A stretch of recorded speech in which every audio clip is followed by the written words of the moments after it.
Bonjour chers amis, je suis Ibris Kamdem, consultant Sage. Aujourd'hui je vais vous parler de la gestion des échéanciers et des recouvrements avec le logiciel Sage. Bien, notons que j'utilise la version Sage Sensei. Donc vous pourrez ne pas avoir certaines fonctionnalités si vous utilisez la version antérieure. Bien. En quoi consistent les échéanciers, chers amis? Donc, lorsque vous voulez par exemple relancer les clients de votre entreprise ou bien un client de votre entreprise, la première des choses à faire, c'est d'interroger son compte. Vous allez dans Traitement et interroger Gestion des comptes tiers. Vous ouvrez le client même en question. Je prends par exemple ce client, société RTS. Vous regardez, si vous voulez, l'historique de ces opérations, c'est-à-dire l'ensemble des opérations réalisées avec le client en question. Vous cliquez sur, à ce niveau où il y a le curseur, toutes les écritures.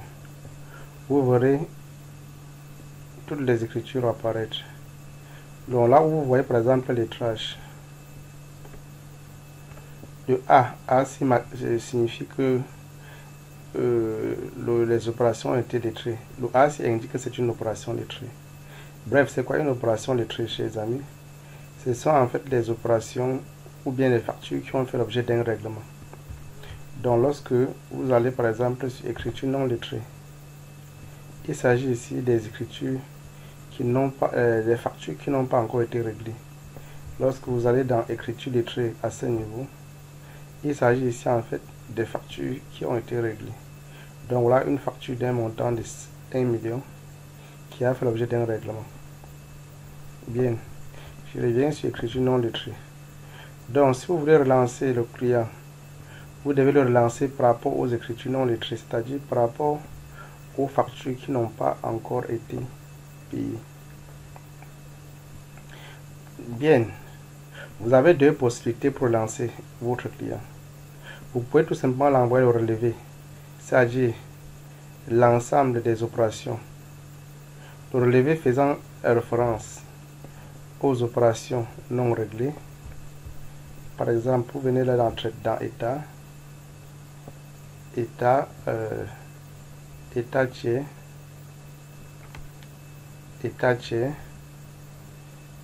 c'est balance tiers. Vous précisez le client en question, RTS, ok, aperçoit impression. Bon, la balance donne un peu le total, hein. Ça c'est le total de la dette de RTS. Il serait mieux de prendre plutôt le relevé RTS. Donc État tiers, grand livre des tiers. Vous prenez le grand livre client, le compte tiers, vous mettez RTS à RTS. Le code journal, vous pouvez laisser, la machine va prendre automatiquement le bon code. Là, voilà donc le relevé de RTS. On met ici, chers amis, vous avez plutôt l'historique de ces opérations. En principe, il serait mieux de donner plutôt le relevé avec les factures non réglées, avec les opérations lettrées exclues. C'est-à-dire, vous allez dans État tiers, grand livre des tiers, vous prenez là client, RTS,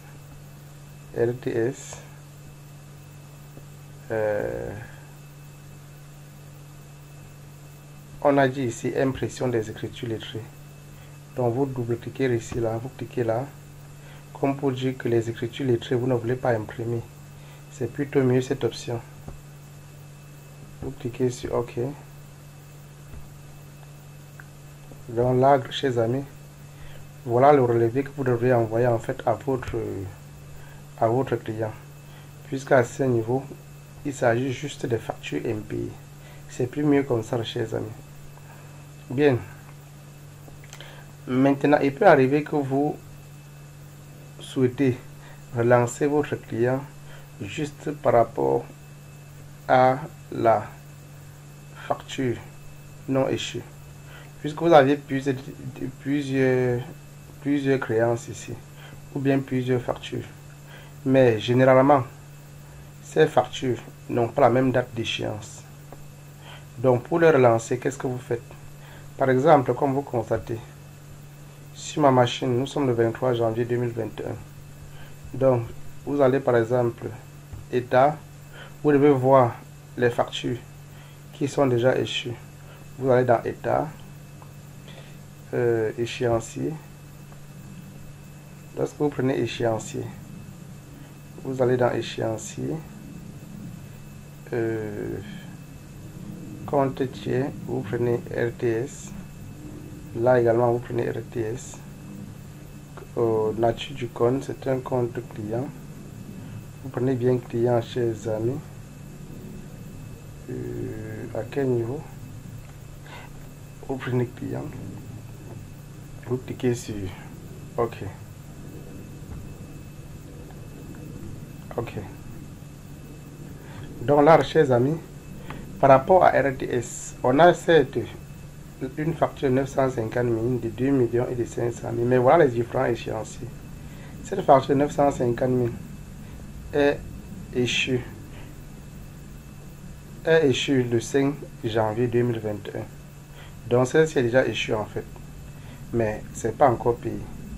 Celle-ci, le 25 janvier 2021, elle sera échue. La facture de 2 millions, elle sera échue le 25 janvier 2021.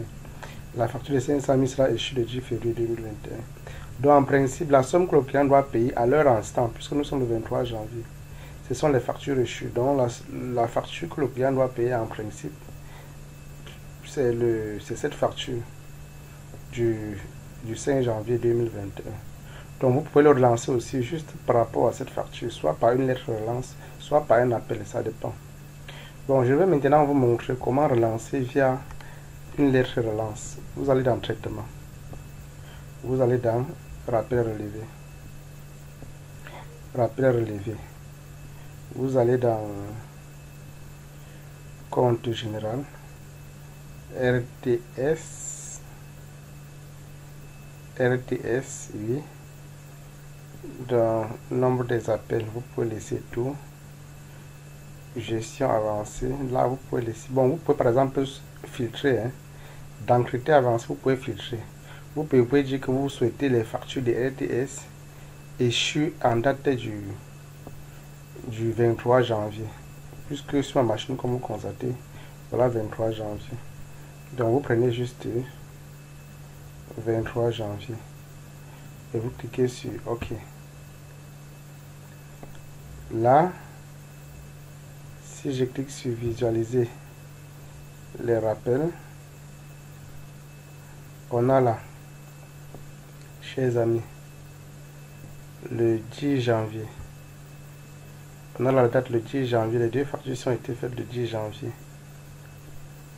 Celle-ci, il y a une qui doit être échue à cette date d'échéance, qui doit être échue le 25 janvier et l'autre qui va être échue le 10 février.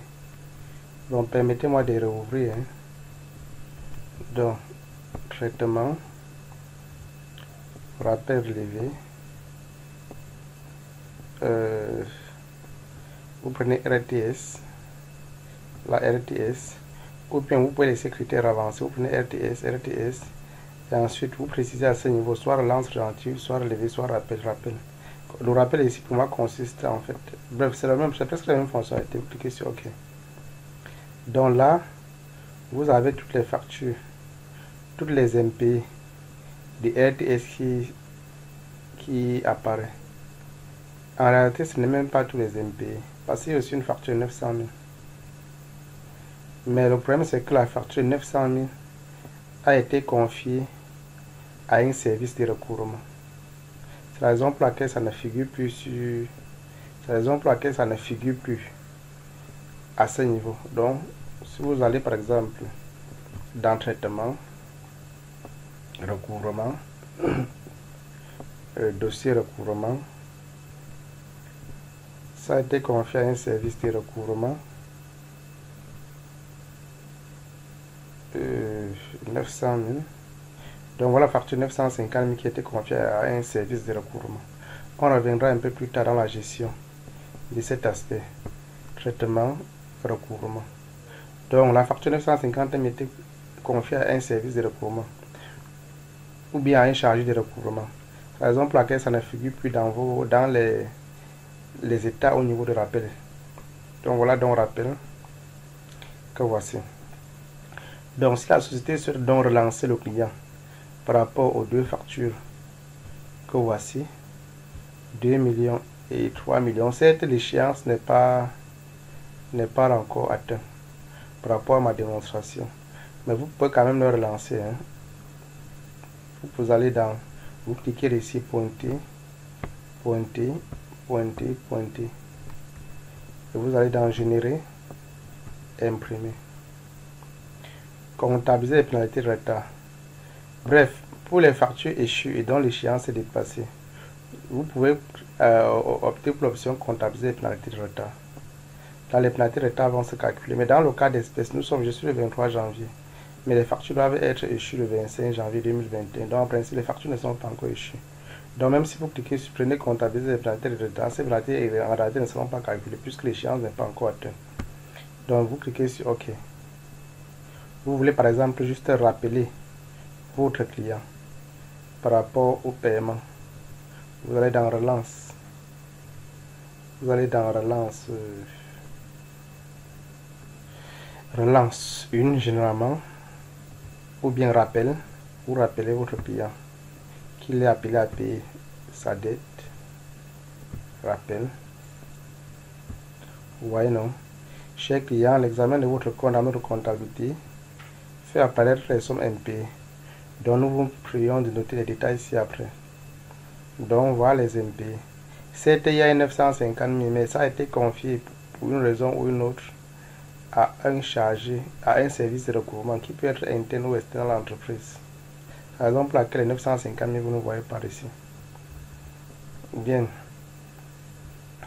Je ferme, chers amis. Si vous descendez plus bas, on dit nous vous serions obligés de nous couvrir les sommes dues dans les meilleurs délais ou de nous communiquer des raisons qui s'opposent à leur propre règlement.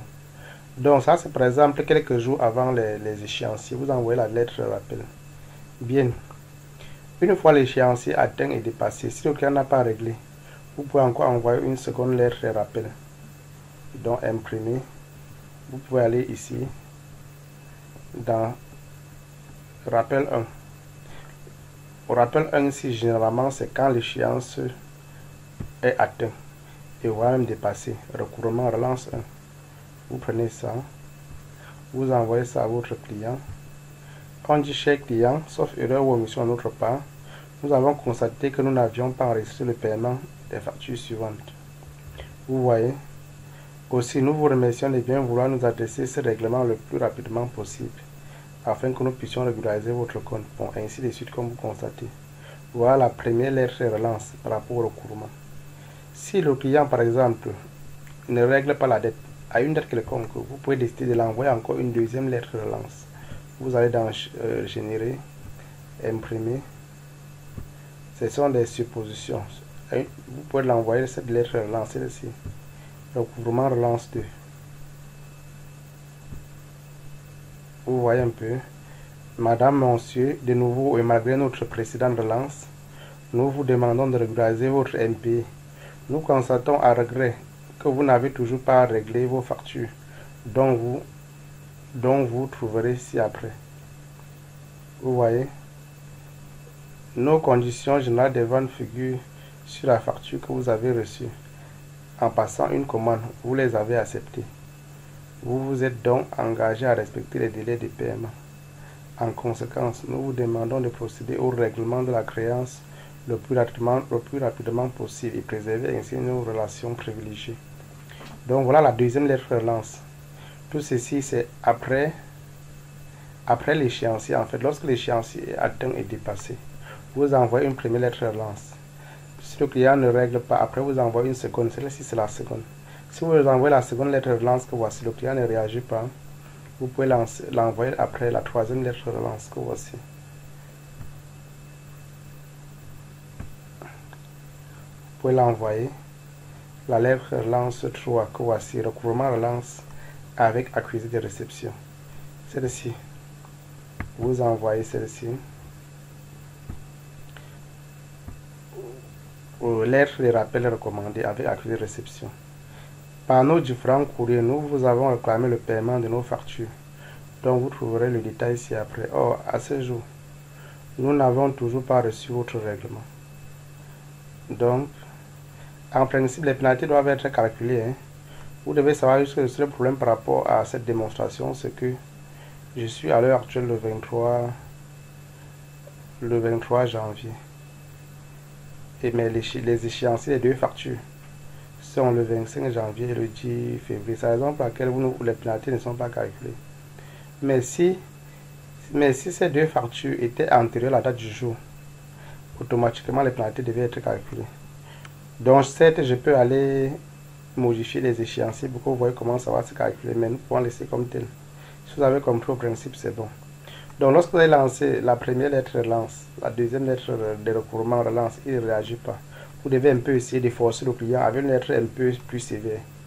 Par nos différents courriers, nous vous avons réclamé le paiement de nos factures, donc vous trouvez le détail ici après. Or, à ce jour, nous n'avons pas toujours reçu votre règlement. Aussi, par ce courrier, nous vous mettrons en demeure de procéder au règlement sous délai de 48 heures. Faute d'une réponse de votre part. Dans ce délai, nous serons dans l'obligation de démarrer la mise en œuvre d'un recouvrement judiciaire auprès d'un tribunal compétent, ainsi que des dommages et intérêts. Donc, première lettre de relance, le client n'a pas réglé en termes de recouvrement. Après échéance, vous envoyez une seconde lettre de relance, le client ne règle pas toujours à un certain nombre de temps, conformément à votre procédure. Vous pouvez donc décider de l'envoyer une lettre avec un peu plus de rigueur, parce que cette lettre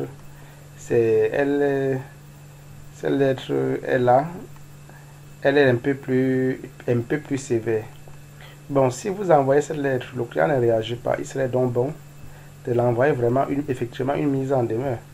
À un moment donné, si vous constatez que le client s'entête à régler, soit vous confiez par exemple le dossier à un service de recouvrement, ça va quitter en fait ici, ou bien soit vous engagez, vous l'informez de la mise en demeure, vu que voici, imprimé, comptabilisé, vous envoyez effectivement une lettre de menace, recouvrement menace, celle-ci, recouvrement menace, mise en demeure. Madame, monsieur, par nos différents courriers, nous vous avons réclamé le paiement de nos factures dont vous trouvez les détails ici après. Or, à ce jour, nous n'avons toujours pas reçu le règlement. Jusqu'à présent, vous avez refusé de respecter vos engagements. Vous comprendrez donc qu'il est maintenant urgent d'obtenir le paiement de votre dette. Aussi, conformément à l'article 1339 du Code civil, nous vous mettons en demeure par la présente de nous régler sous 48 heures. À défaut, nous prendrons des mesures de droit qui s'imposent en vue de la sauvegarde de nos intérêts. Dans l'attente, veuillez agréer, madame, monsieur, l'assurant de nos meilleurs sentiments. Donc, vous l'envoyez dans cette lettre. Après avoir envoyé une telle lettre de recouvrement forcé menace, vous pouvez confier les deux dossiers-ci à un service de recouvrement. Si vous confiez ça à un service de recouvrement, ça ne doit plus apparaître dans vos états. Les factures en question ne doivent plus apparaître dans vos états. Pas dans vos états, à ce niveau, au niveau des visualisations de rappel. Par exemple, un traitement, recouvrement. Donc, vous devez confier ça à un service de recouvrement. On va gérer donc avec les commandes aussi, dossier de recouvrement, gestion des actions, gestion des provisions. Bien, chers amis, ceci fera l'objet d'une prochaine vidéo. Je vous remercie.